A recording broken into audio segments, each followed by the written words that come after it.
329 players were invited to the NFL Combine this year, many of which participated in the on-field drills. So we now have another piece of the puzzle, and our job today is to dissect all of that and tell you which results actually matter for your 2025 rookie drafts in Dynasty leagues this year. So fellas, let's start with potentially the most talked about running back after the Combine. That is Bhaysul Tuten out of Virginia Tech, who posted the fastest 40 time at 4.32. Now, we really value speed score when it comes to combine metrics because it is more correlated to draft capital, players being drafted earlier, which translates better for fantasy success as well. So what do we actually make of Bhaysul Tuten's 4.32 40-yard dash and his overall speed score, which is the best among this class of running backs? Yeah, I think too, when you add in the vertical being 40.5 inches, the broad jump being 10 feet, 10 inches, it really does paint a picture of what you're seeing on tape. He's an explosive guy who likes to hit the home run.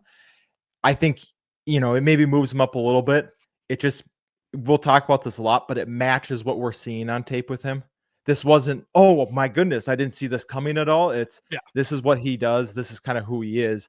For me, it maybe bumps him up one spot, two spots, but it's not changing my perspective on who he is as a runner. I think he's still kind of the same player that I thought of before the Combine. Yes, and that is such an important note of, does it match the film? Because there are some players we're going to talk about where actually some of their results don't match the film and they actually excelled or exceeded expectations. And then there's other players where it's just like, oh man, that was incredibly disappointing. But Ty, where are you at in Bhaysul Tuten? Because I'm kind of in alignment with Cam here.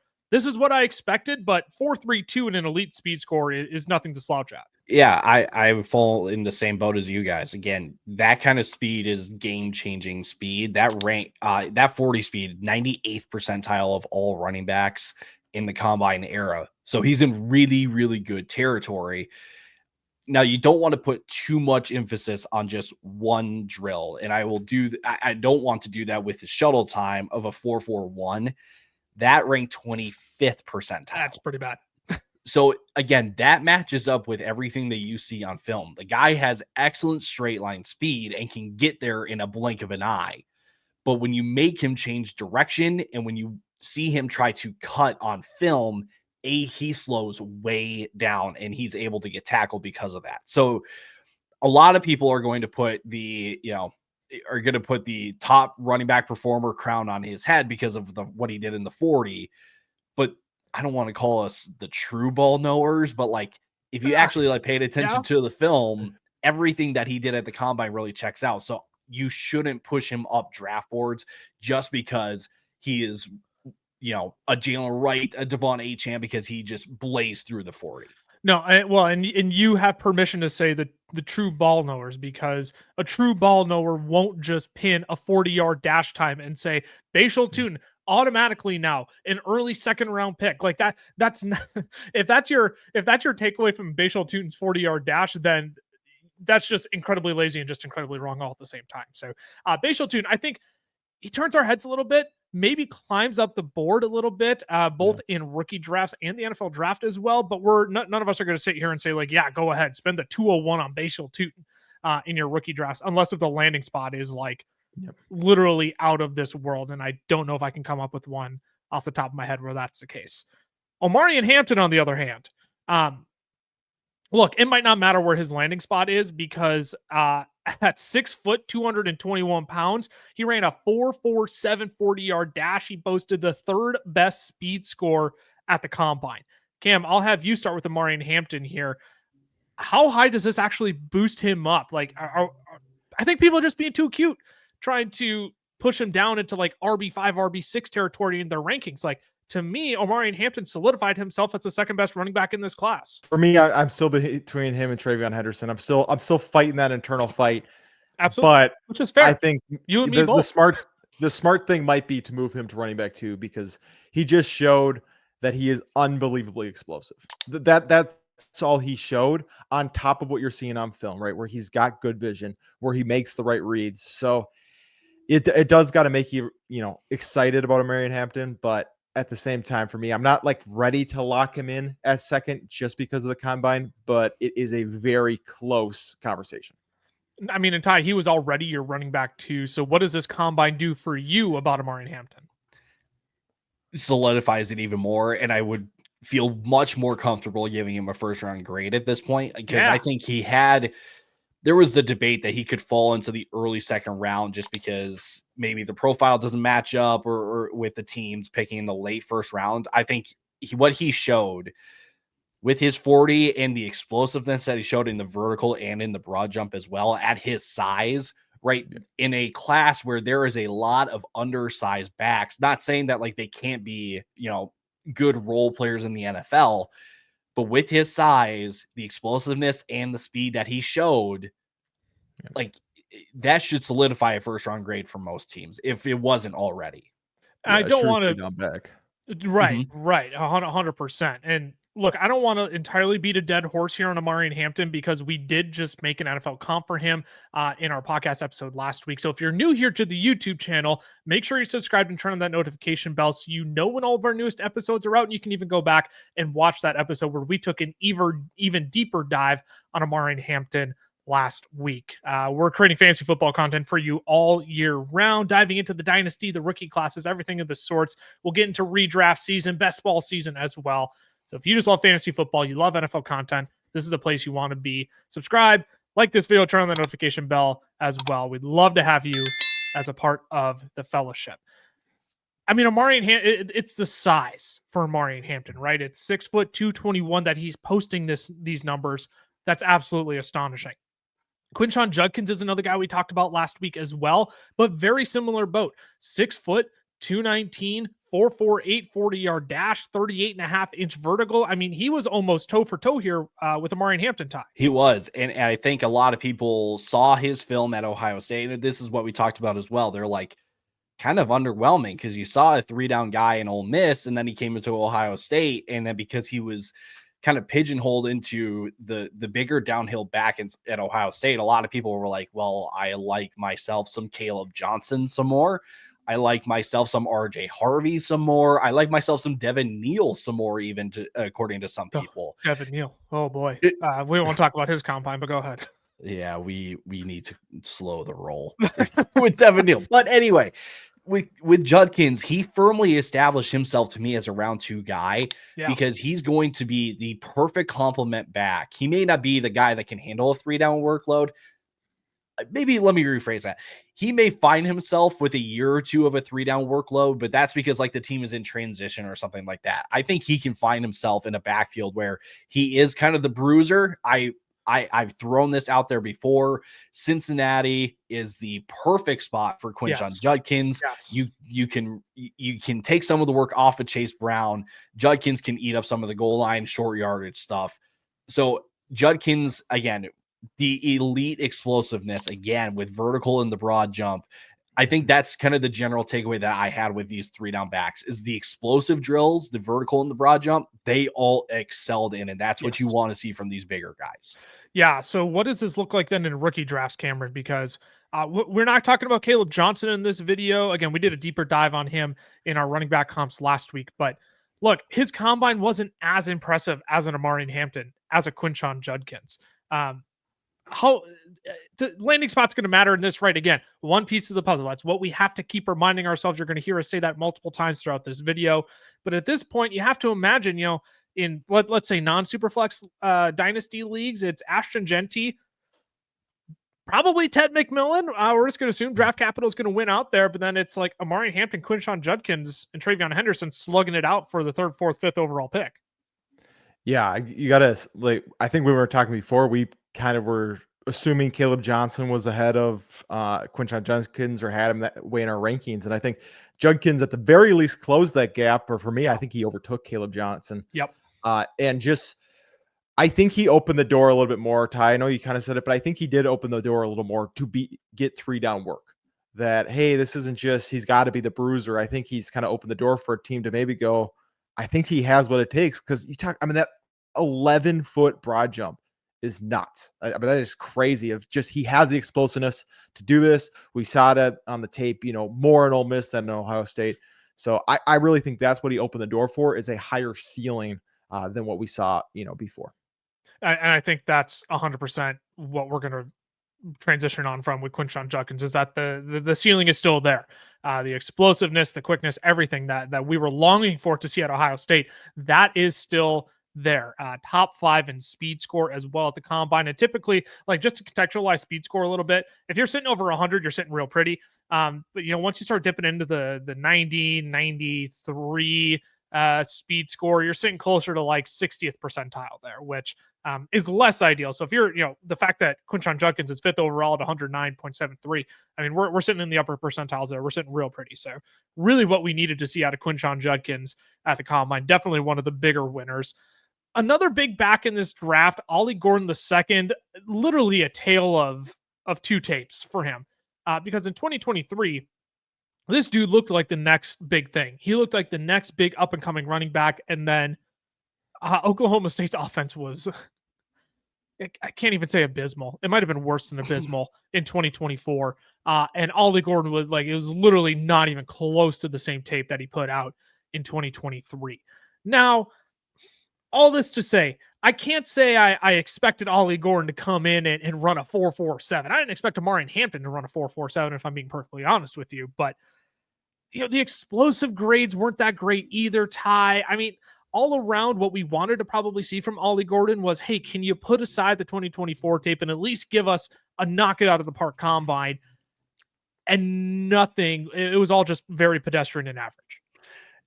Average is the best way to say it. Like, there was really nothing that you could latch on to that made you think like, oh, maybe like we can kind of get that 2023 Ollie Gordon back.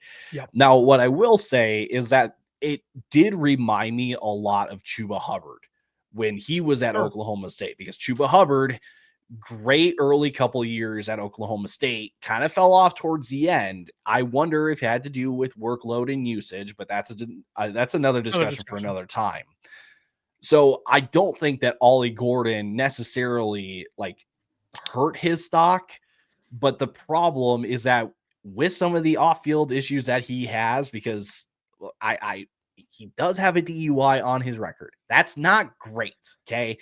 So without the good combine performance, I struggle to find where Ollie Gordon can really carve himself a decent role in the NFL without a lot of hard work and things kind of falling his way.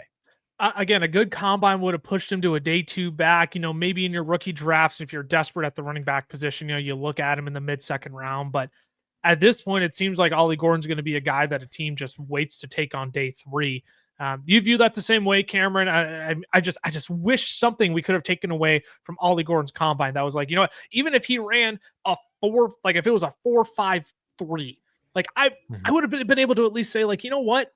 That's not too far off from a Hampton or Judkins. I wouldn't put him in the same tier, obviously, but like I can't, like Ty said, you can't even latch on to anything here, it feels like. Yeah, because there are guys, we see 4.4s, low 4.5s all the time now, where it feels like that's the standard, where that's where you need to be a start. There are guys, Kareem Hunt, James Conner, both ran in the 4.6s, so it's not a death note necessarily. However, for a guy who is already that fringe day 2, this is what could kill the draft capital. And we know it is much harder as a running back to come back from lower draft capital to be, a starter. Obviously, guys have done it before. You talk about like Aaron Jones, for example, is a 5th round pick. There's a whole bunch of those examples, but it is just much harder where you have to excel right away. You have to be in the perfect spot. So there's just so much more variance now for Ollie Gordon than there was before. But yeah, it's not exactly what he wanted to see for sure.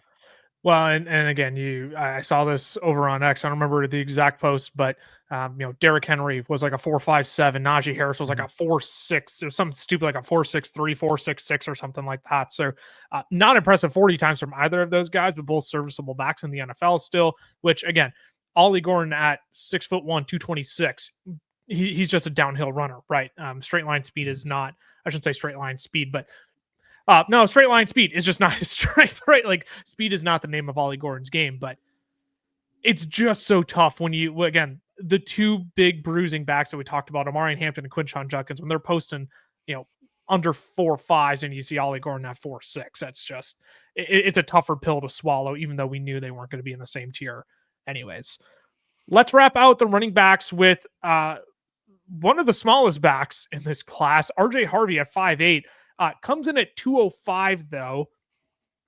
Ran a 4.40. The explosive test as well went phenomenal for him, Ty. So RJ Harvey is one of those guys that people, I think, wanted to see something of out of the combine, because a lot of people were thinking, you know what, he could creep up to be, running back 6'7" in this class for me, but I need a good combine from him, and that's exactly what they got.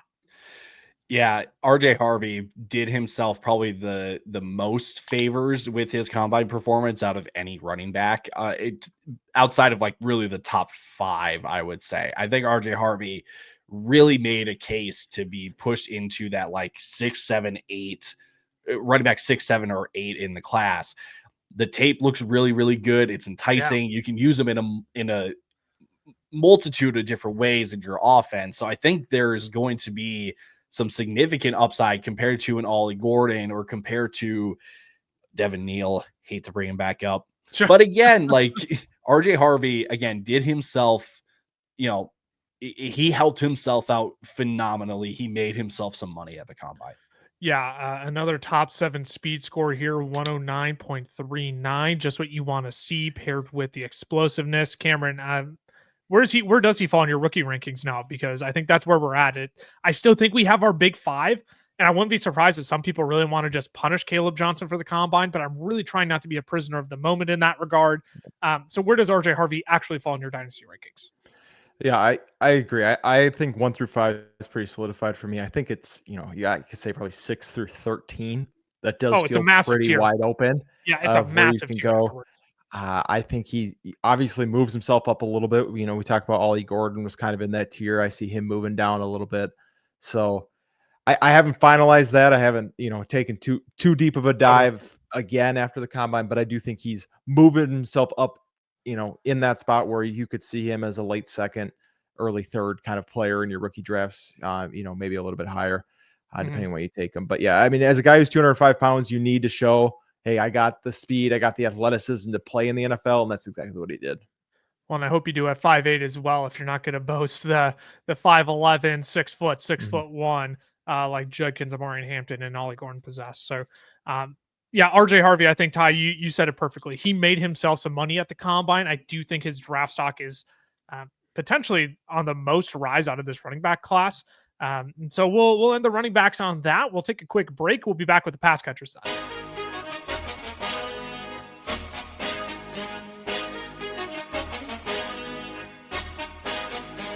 Today's podcast episode is brought to you by our friends over at Underdog Fantasy. Now, we love Underdog. It is the easiest place to play best ball formats, and they even have their own form of player props called Pick'em. You can make up to 20 times your money on a single night by correlating props together. 2 picks will triple your money, 3 will 6 times it, 4 will 10 times it, and 5 plays that all hit will multiply your entry by 20. You can even place insurance on your picks too, so if only 4 of your 5 props hit, you still get 10 times your entry. And if you use our code FELLAS when signing up, Underdog is going to double your first deposit up to $100.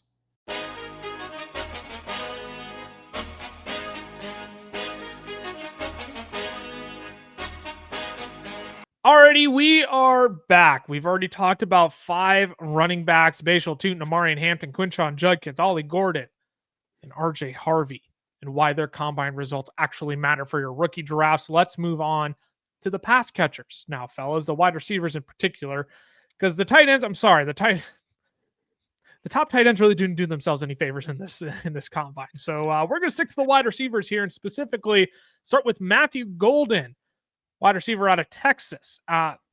Look, really only tested in the 40-yard dash, but he blew everyone away. 4.29 official 40-yard dash. That was the fastest of all wide receivers this year. He has been getting some unreal buzz coming into the draft as well. Daniel Jeremiah was saying, you know what? Just finishing up the film, Matthew Golden could be the top wide receiver in this class. Now, coming into the combine, that seemed crazy. Test out of 4.29 in the 40, as I mentioned. Ty, where's his draft stock now in your mind? I feel like he's pushing like mid first round capital at this point, because he was on the fringe of the first round. I had him as a late first round pick. I think some people would say like the lack of production at both Houston and Texas would kind of keep him in the second round. But when you watch the film, you see the crisp and the speed and the fluidity and everything about his game you love on his film. But then you see the speed that he ran and you're like, okay, wait a second. Like, Yeah. give me, I want to go back and see if I saw a 4.3, a 4.29 40, which, by the way, just for the record, 97th percentile of all receivers. So Which is just phenomenal. crazy. Yeah. Now, the thing is, there are players in the NFL that test better than what they actually play at, right? Play speed and 40 speed may not be the same, right? Yes. But again, I think with the receiver, the route runner, the separator that is Matthew Golden, you pair that with the potential speed of a 4.29 once you get the ball in his hands. Again, I think he can push into the mid first round. Yeah, but Cameron, will he be the first wide receiver taken off the board? Mike Tannenbaum tweets out afterwards it is without a doubt, it is clear now that Matthew Golden will be the first wide receiver taken in this draft. Look, I don't want to be a prisoner of the moment. Personally, I think Matthew Golden is still probably a wide receiver 3 or 4 in this class, and it'll be a really good hard look to go back and check out him between Luther Burden and Emeka Egbuka. But where does he actually sit for you? Does this 4.29 actually change much for you? I do think it kind of moves him, like Ty said. I think he's up in that Emeka Egbuka, Luther Burden tier now. I think when you look at the NFL draft, I think the upside of what Tet can be is enough to keep him there. Yeah. What you've seen it on the field and the upside of him. But yeah, I think maybe as the safest wide receiver that Matthew Golden might have taken that with what we saw from route running hands. And now you see the speed that goes along with it. He's a guy who's going to get open, who's going to make, great plays. So I agree with Ty. I think he's probably closer to 105 than 112 at this point for me. So I do think it has really pushed him up just to see a 4.29. Yeah. And I'm trying not to, because the thing that I liked about Matthew Golden is that he can beat you deep. I mean, he was 17.2 yards per reception this year. I knew he could beat you downfield. So I love seeing that speed because it validates, Xavier Worthy, right, was a burner. And I'm not comparing Matthew Golden to Xavier Worthy, but like, if that's your strength, I certainly hope you're blazing at your 40. And 4.29 certainly validated that, especially when your counterpart across the field from you said he was going to break Xavier Worthy's time and then clocked a 4.41. 0.2 seconds. Isaiah Bond, I'm sorry, dude. Just stay off of social media for the next 2 days. It's not getting any better for you, pal. Let's we're not talking about Isaiah Bond. We're gonna move on and talk about Elic Ayomanor. And I still butchered the last name, even though we ran through it about 20 times before the show. Ayomanor. Elic Ayomanor, out of Stanford. A super fascinating prospect. He's a redshirt sophomore, 6'2", 206. You like to see the 4.47 40. And the explosive metrics at the combine were great as well, Ty. Fascinating prospect. Where do you lie on him? How much of a favor did he actually do himself at the combine? He's the one player that I need to go back and watch his film because his 40 was a lot faster than I expected it to be. The vertical and the broad, the explosive drills, phenomenal. My thing is just that I didn't see the speed. I didn't see the burst. I didn't see the speed or anything like that in the film. So now I want to go back and watch it again because that was mainly my main criticism was that like he's a decent little player, but like I don't really know like what he does well at. If he's got the speed like he showed in the 40, that can really, really improve his draft stock. So I think general consensus was already, somewhat high on him. I don't want to, push him into the first round by any means. I think he was a solidified day 2 guy. I think a lot of people will see him as a potential like top 40, even top 50 guy, the latest. Yeah. And I think this is one of those guys that we talked about earlier where I didn't see the speed on the film, but now when he runs this kind of a 40, like I want to go back and I'll say like, okay, like, did I miss something? Or like you said, Ty, is it just 2 different speeds that we're talking about here, right? Not everybody translates game speed into the 40-yard dash and the 40-yard dash into game speed, right? So Cameron, what about for you? Where does this place him in rookie drafts for you? How did Ayomanor do himself favors here? I don't think it changed too much for me. Like Ty said, I don't think it was like crazy blazing speed where you're like, oh my gosh, this is a completely different player than I thought. Yeah. Obviously, faster than we predicted it was going to be. It was good speed. It might lead a team to take a chance earlier in the second than we probably would have predicted to start.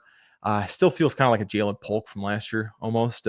He really needs to find the right landing spot. If he ends up on a team like the Patriots were, where it could end up being kind of a dumpster fire year, he can kind of get lost in that shuffle. So I'm not overly excited. It is obviously there's not nearly as many wide receivers, good wide receivers in this class as there was last year. So you might push them up rookie draft boards, but nothing changed too much after this combine.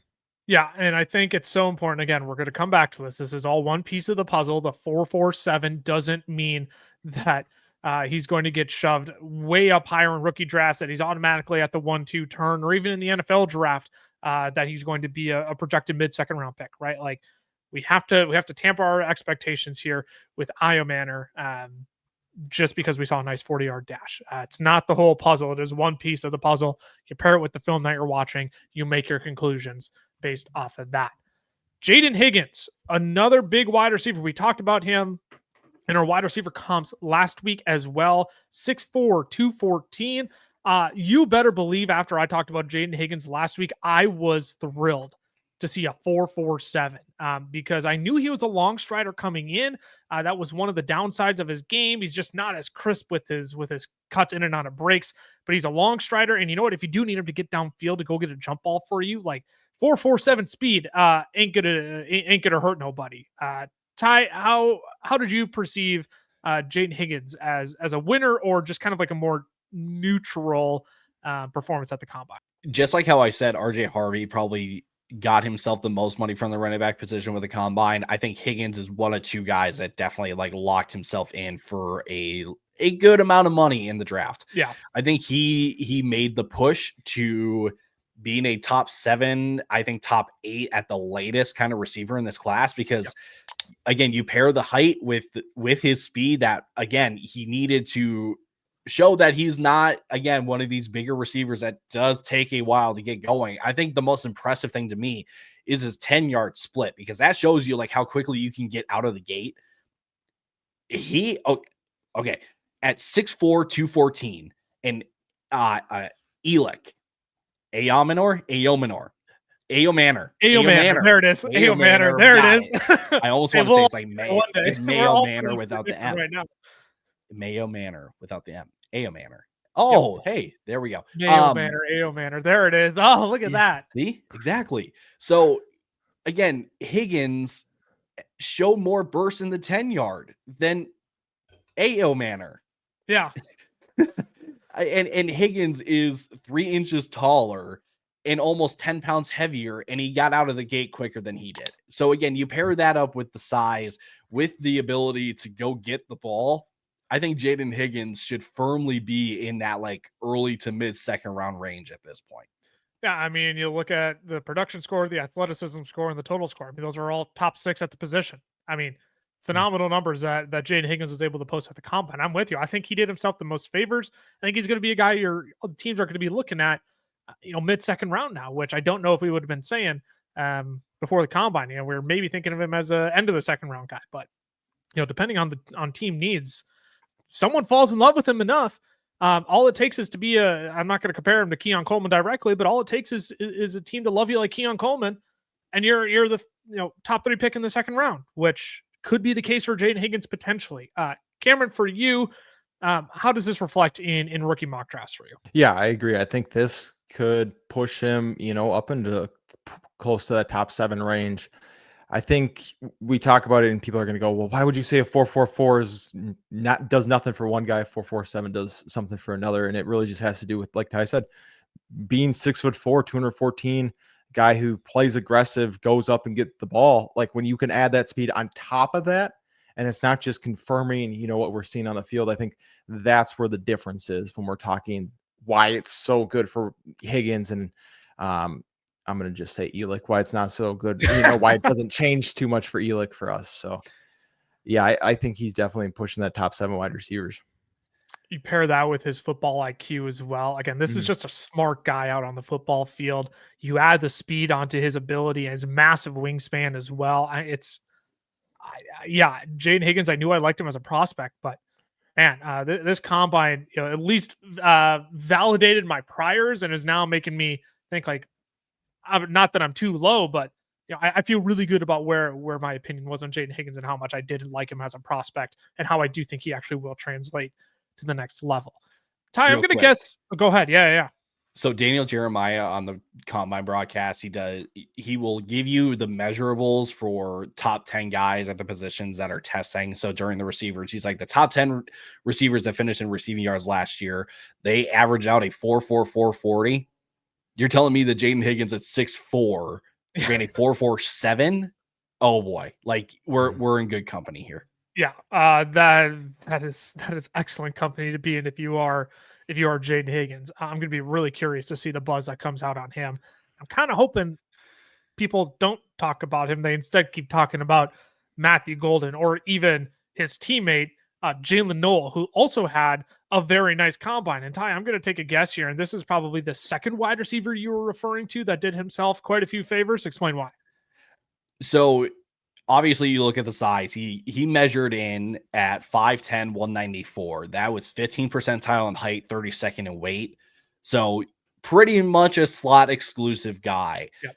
But he tested out of this world. 86th percentile in 40, 81st in his 10-yard split, 96th percentile, 97th percentile in the vertical and broad jump. So elite yes. Explosiveness. Then in the 3-cone in the shuttle with the agility testing, 74th percentile, 65th percentile. That kind of testing in the agility is wonderful news for a slot exclusive guy.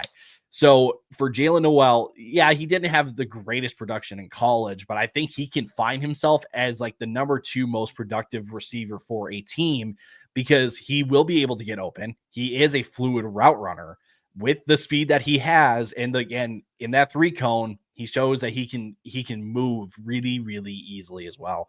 I think Noel actually is, again, locking himself into being a top 10 guy. I think it was Dane Brugler that said that he's a top 50 lock at this point. And I was like, oh, that's interesting. I did not see that, but I think a lot of teams are going to be high on him because again, the guy can get open, he can catch the ball, and with the speed, that's a really, really intriguing package. Yeah. How about you, Cameron? Where are you sitting on Noel after the combine? Like Ty said, size-wise, he's going to be a slot guy. And to see the short area quickness drills, the shuttle and 3-cone be as good as they were, that's really what you care about. The 40's great. It's kind of like sprinkles on top right now. But not bad. When you're playing in the slot, to have an elite shuttle, elite 3-cone, and to still weigh in at 194 is pretty good, right? I mean, it's not like he's a little guy. He's still pretty compact for a slot wide receiver. So yeah, I would agree. I think this dude made himself quite a bit of money at the combine. Yeah, it's going to be really fascinating to see how much teams do fall in love with him. I mean, if Brugler's potentially saying top 50, obviously we want to fact check ourselves on that for sure. But if he's making those kind of comments, that's the gold standard within the scouting industry. So definitely worth keeping tabs on Jaylin Noel over the next month and a half here as we work our way towards the NFL Combine. Cameron, you brought up small dudes. Look, Tez Johnson, we'll end here. Look, when you come in at 154, I'll just put it like this: you can't run a 4.55 40. You can't get beat by Jayden Higgins. You can't get beat by Ayomanor.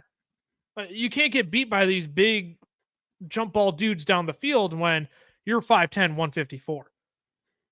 I mean, it's plain and simple.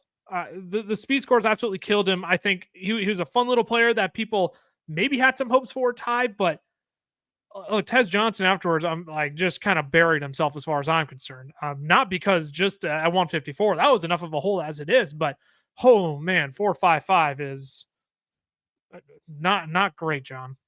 Well, so it's interesting that you say that because again, the 4.55 is not great. Again, like you said, that's not what you want to see. What is confusing to me is that when he did, I believe he did the 3-cone. Did he not? Yep. Did he do the Yeah. shuttle? Yes, he did. So Fastest 3-cone. So that's what confuses me, is that he does have the short area quickness, which is what you want to see for a guy his size that's going to be playing in the slot. That's great. But I don't know if he's going to get on the field at 154. Yeah. We've never seen a player weigh in that low, at least at the receiver position. That's 0th percentile. Like that, again, the lowest. So and he is not going to be the strongest guy in his play because of that. So I find this is kind of a Tank Dell 2.0 debate.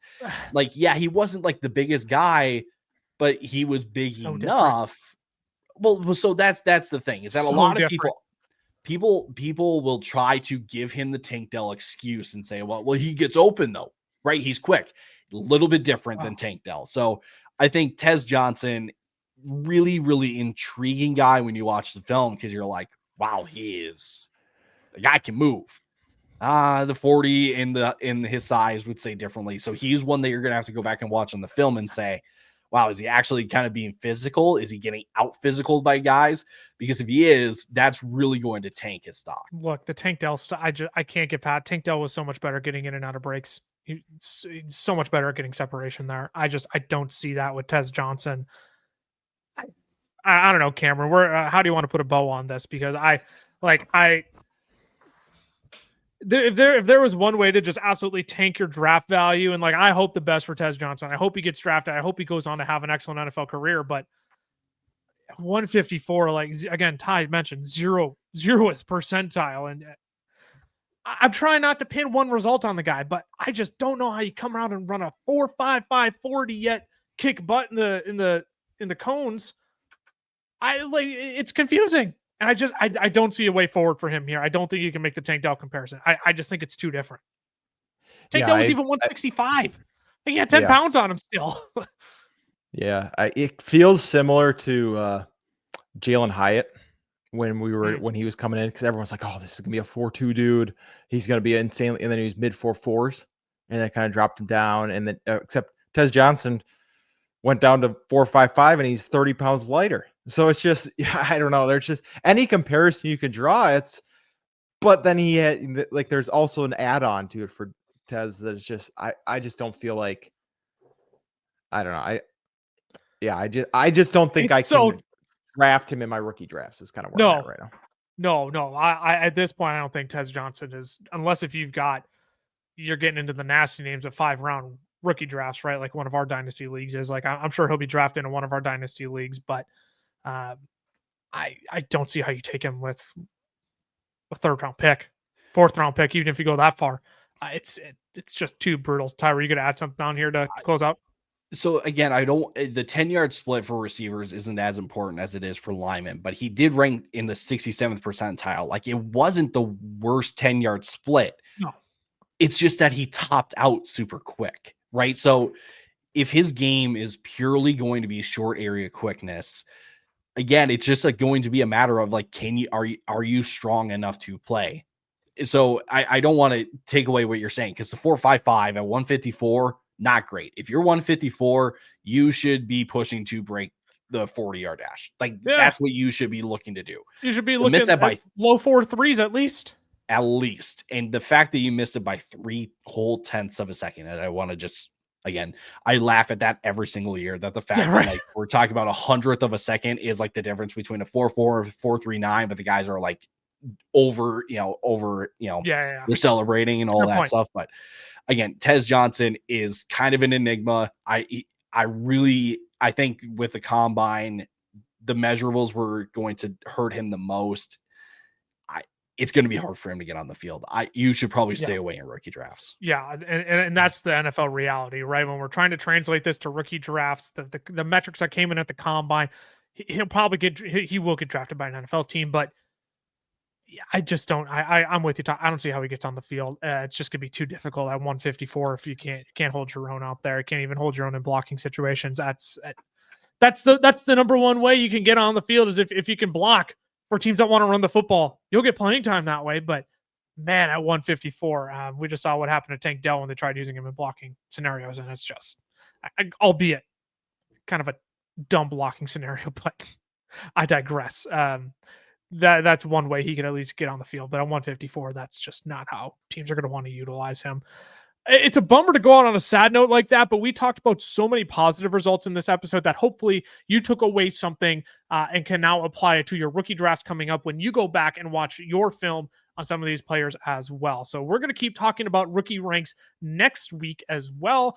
So make sure you're subscribed and turn on the notification bell as well so you know when those videos come out. But at the end of this week, we have NFL free agency coming up. So we're going to go through and take our hand at predicting where all of the top fantasy relevant free agents are going to land for the 2025 fantasy football season. So again, make sure you subscribe, turn on the notification bell as well so you know when that episode is up. I promise we're going to love being a part of the fellowship. 3 dudes just talking fantasy football here and want to enjoy that all with you as well. Make sure you follow our socials, FF Fellas on Twitter, the FF Fellas on Instagram, Fantasy Football Fellas on Facebook and TikTok. You can follow our personal accounts as well. I am at Lucas Wenzel, Cam Law FFF for Cameron, and Tyler_Plath all over on Twitter. Again, we'll be back. We'll look into our crystal ball, our magic 8 ball, shake it and ask where all these players are going to end up in 2025. So we will see you later this week for NFL free agency predictions. Until then, stay safe, stay healthy. Deuces. Deuces.